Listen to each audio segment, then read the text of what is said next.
Salut les boudins, alors je vous avais promis une petite vidéo qui allait peut-être vous aider à faire des meilleures photos en 2018 parce que bah oui là en ce moment c'est vraiment les bonnes résolutions, les conseils pour réussir, les bullet journal, voilà quoi. Motivons-nous, on sera plus des gros cognous. Je sais pas si vous avez vu mais je suis apparue dans une vidéo de Florian Agnières il y a quelques jours pour Noël. Dans cette vidéo il avait compilé des VDM de photographes, allez voir c'est très drôle. Mais moi j'ai voulu faire quelque chose de peut-être un peu moins drôle mais de vraiment utile à mon avis, compiler des conseils de 10 photographes différents. Ça n'a pas été facile de rassembler ces témoignages en période de fête, mais vous allez voir que malgré tout, il y a quelques grands noms, dont mon idole absolue. Je suis pas du genre fangirl du tout, mais par contre lui, je suis quand même allée jusque Dubaï pour écouter une de ses conférences.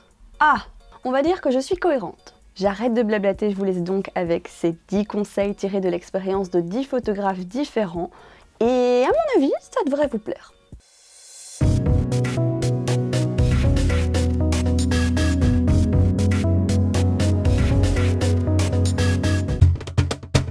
Bonjour Laetitia, donc pour ceux qui ne me connaissent pas, je suis Sébastien Roignant de la chaîne F1.4 et tu m'as demandé de donner un conseil, le conseil que je pourrais donner. Alors, comme je t'ai dit, en MP, il y a plein de conseils que je pourrais donner qui sont vraiment essentiels, que j'ai pu apprendre avec le temps. Mais du coup, le conseil que je peux vraiment donner là maintenant, c'est de prendre son temps. De prendre le temps que les choses arrivent. On veut tout de suite, on est dans une société maintenant qui veut tout de suite, parce qu'on est habitué à avoir tout de suite, alors que l'apprentissage, alors que apprendre, se créer de l'expérience, c'est du temps. L'expérience ne se crée qu'avec le temps qui passe, et faire. Également en prenant du recul. Là, c'est pas mal de petits conseils en un, mais il n'y a que le temps et une bonne réflexion qui vous feront avancer et qui vous feront devenir meilleur dans ce que vous faites et dans ce que vous êtes. Prenez le temps de faire les choses, prenez le temps d'apprendre, prenez le temps de vous laisser le temps de maîtriser. On maîtrise quelque chose au bout de centaines et de milliers d'heures de travail et d'expérience. Donc c'est pas pour rien que les pilotes d'avion, on parle en milliers d'heures de vol. Voilà. Prenez le temps de faire les choses, ne voulez pas tout de suite. Si j'avais un conseil à donner, je pense que avant tout ce serait de s'ouvrir, de ne pas commencer par se mettre des œillères en se disant cette année-ci je fais que ça. Si j'avais un conseil à donner, ce serait vraiment de s'ouvrir à plein de styles photographiques. Si vous avez... Mais tais-toi, je fais une vidéo là. Ah mince, c'est toi Laetitia. Tu me déranges là. Pardon. Qu'est-ce que je disais déjà moi ? Si vous avez une idée en tête, ne vous laissez pas freiner par le manque de moyens ou par le manque de budget ou simplement par l'ambition que ça représente. Exemple tout con, vous avez envie de construire une mise en scène qui met en scène 3 personnages avec des décors, des déguisements, du maquillage. Faut pas que ça vous décourage, voilà. Faites-le, ne vous mettez pas les œillères du oh bah la photo de paysage c'est moins compliqué. Tout ce que je peux vous souhaiter, le conseil le plus cher que je peux vous apporter, c'est ne vous mettez pas des œillères. Si vous en avez, virez-les. Allez jusqu'au bout de vos projets. Et sur ce, bah sortez, amusez-vous, faites des photos et une excellente année à vous. Eh bien bonjour à tous, c'est Scott. Donc moi mon conseil ce serait tout simplement d'être spontané. Pourquoi? C'est un conseil super simple, ça paraît évident pour certains mais ça ne l'est pas forcément pour d'autres. Lors des shootings, j'ai déjà remarqué que si on n'est pas assez spontané avec le modèle etc. ou même réactif, le modèle ne suit pas forcément votre move et donc ça risque de se ressentir dans les photos. Alors maintenant vous allez me dire si le principe du shooting c'est d'être triste, c'est le désespoir, c'est le chaos, j'en sais rien du tout. Même là on peut être spontané parce que le modèle sera encore plus motivé de participer, de donner vie à votre projet, à votre shooting. Donc voilà, moi c'est vraiment un truc que j'ai remarqué fort. Comme on dit, souris à la vie et elle te sourira. C'est vraiment un peu le même principe. Si vous demandez de sourire, de rire ou quoi à votre modèle, soyez capable de le faire, n'hésitez pas. Et ça, croyez-moi, ça détendra l'atmosphère à fond. Pas bouger. Salut à tous, c'est Rémi Peters. Alors voilà, moi, les conseils que j'ai à donner pour 2018, pour tous ceux qui font de la photo, c'est avant tout d'être passionné. Donc on fait les choses avec passion, on a la créativité. La photo c'est bien si ça peut être un métier, mais il ne faut pas non plus que ça vienne impérativement un business. Donc, faites les choses avec passion, faites les choses avec amour, la créativité viendra d'elle-même. Bonne année 2018, je souhaite plein de projets photos à tous nos amis photographes et passionnés d'image. Ciao. Tu la sens la vidéo faite à l'arrache? Ou que j'ai même pas de micro parce que je l'ai oublié au studio, tu la sens là? Tu la sens bien. Bon alors, mon petit conseil pour la nouvelle année, si vous voulez faire de belles photos, il y a un truc que vous devez acheter. C'est pas un objectif, c'est pas un appareil photo, c'est pas un trépied, c'est pas n'importe quel accessoire, c'est un billet d'avion.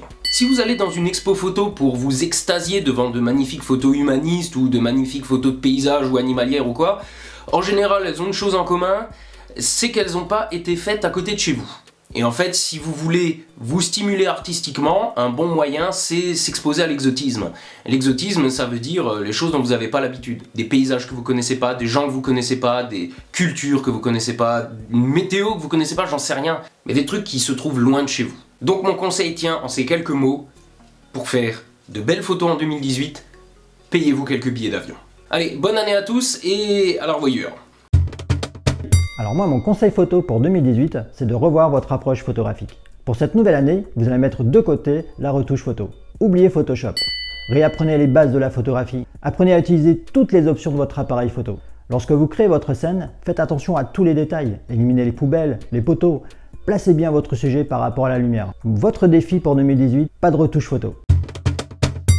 Ayez des images sur papier. Voilà, des petits 10 par 15, c'est rien un 10 par 15, ça coûte que dalle, ça va vous permettre de mieux sélectionner vos photos parce que vu que ça va vous coûter de l'argent, vous allez vous demander quelle photo. Et avec une impression maison, comme ça, vous pouvez même cacher votre visage derrière, ça va donner une autre valeur à vos images. Parce qu'aujourd'hui, une image sur internet, on en voit défiler toute la journée. Sur Facebook, sur son téléphone, dans la rue, que sais-je, on voit des photos, des photos, des photos. Voilà, vous pouvez faire des livres avec vos photos. Voilà, vous faites des livres, c'est classe les livres, c'est beau. Ces photos que vous avez décidé d'imprimer, elles vont rester, elles seront mieux. Vous allez même pouvoir faire des tirages badass qui sont grands. Imprimer une photo, c'est lui redonner ce qu'elle avait avant, c'est-à-dire de la valeur. Imprimer une photo vous fera faire des meilleures photos, tout simplement. Donc imprimez vos photos.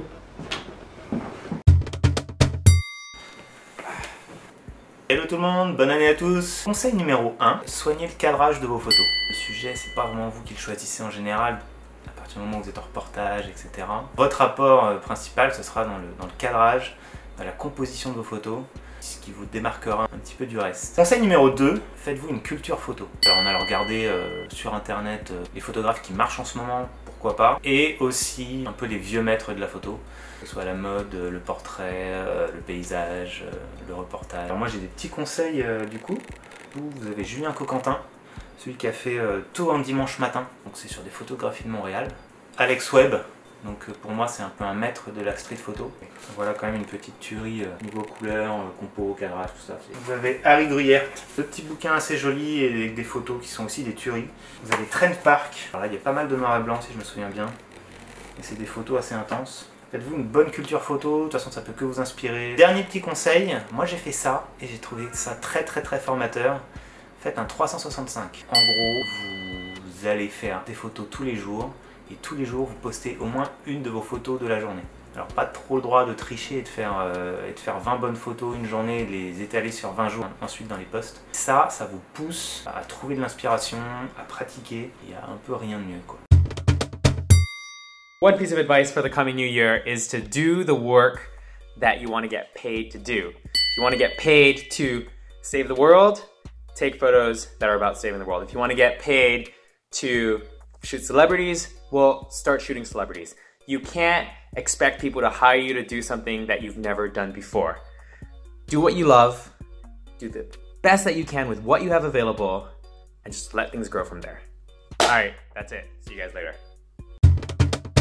Si vous me suivez un petit peu sur les réseaux sociaux, Instagram, etc., mon conseil ne devrait pas vraiment vous surprendre. Ce que je vais vous encourager à faire cette année, c'est à vous contraindre, à sortir de votre zone de confort et à quitter vos habitudes. Vous allez probablement faire des erreurs et galérer, mais c'est comme ça qu'on apprend le plus vite et le mieux. On n'apprend plus grand chose quand on fait toujours la même chose, ce qu'on sait faire. On n'avance pas quand on reste sur ses acquis. Je ne sais pas si vous avez remarqué, mais c'est particulièrement déprimant de faire du surplace. Donc, il faut se maltraiter un peu pour étendre sa gamme de compétences. Une solution évidente pour y parvenir est de se mettre au défi, de se mettre en difficulté. Il existe des tonnes de contraintes et de défis possibles, comme celui que je me suis créé sur mesure en tirant un mot au sort et en réalisant un shooting qui s'est référé le lendemain. Shooter des inconnus, shooter en 5 minutes, shooter la nuit, shooter sans regarder son écran, shooter une photo par jour, une photo par semaine, exclusivement avec son téléphone, et j'en passe. A priori, je vous prépare une vidéo assez canon sur ce thème précis et j'espère qu'elle sortira plus vite que ma vidéo sur les photos de vacances qui n'est toujours pas là alors qu'elle a été tournée au mois de septembre pour la deuxième fois. J'espère vraiment que vous avez apprécié cette vidéo, que vous allez pouvoir piocher parmi tous ces conseils ceux qui vous inspirent le plus, ceux qui vous parlent, ceux qui vont vous aider concrètement à faire de meilleures photos. J'ai totalement un poil dans l'œil ou je sais pas quoi, mais c'est horrible. Comme d'habitude, je vous encourage à laisser un pouce comme ceci. Surtout, n'hésitez pas à commenter cette vidéo, à partager cette vidéo. Et encore une fois, je vous souhaite une excellente année pleine de créativité, pleine de progrès et plein de réussite. Salut les boudins! Abonne-toi ou je fais caca sur toute ta famille.